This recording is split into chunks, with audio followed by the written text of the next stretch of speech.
Welcome to the Jerusalem Center for Bible Translators. I'd like to give a situation update to you, dear friends and supporters, because Israel has gone through a number of wars, and one becomes accustomed to listen to the news practically every hour.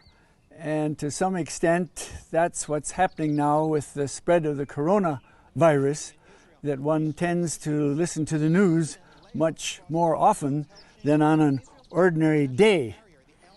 And you've heard the reports of how our entire educational system has been shut down, from kindergartens to universities. And yet the Jerusalem Center for Bible Translators continues as though in a bubble, as though in the eye of a hurricane, as though a haven amidst terrific uncertainty that is now worldwide. In fact, one of our Israeli teachers said it's like shviut v'roga, like an island of sensibility and tranquility amidst this sea of uncertainty. And we have been affected. There was a Chinese student studying in the States, went home to visit her parents for a few days in China, and then wasn't allowed to come because of the shutdown of the airlines. A Korean lecturer that we had hoped would be able to come, not able to come because of the situation. A short-term program that was due to come in about another month, conducted in Portuguese, that won't happen because if you come and are quarantined for 2 weeks, that's the length of the program. And we have had a guest lecturer of the university who spoke to us yesterday by Skype, because the university is shut down and we weren't allowed to take our students to a classroom there. So we are affected, but operational, because we have our own staff, our own facilities, our own vans, and all of our classes almost are conducted right here in this log home facility that you see behind me. Now this means that our teachers who are Israelis are able to come here and teach, even though the university is shut down. And we are so happy for a Dutch couple that are here, Ranier de Bloy and his wife.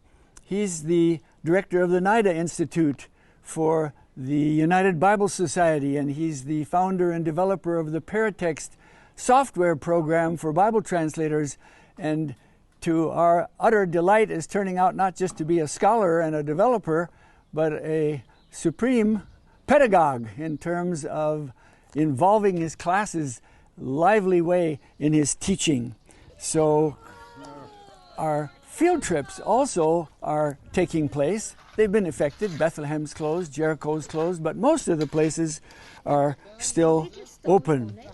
And so we're looking at this coronavirus as a kind of gracious warning of God, because Israel has been preparing for missile war, where there are no front lines, and the missiles will be falling in Tel Aviv and other cities in Jerusalem. And so we are being reminded of the brevity and the fragility of life.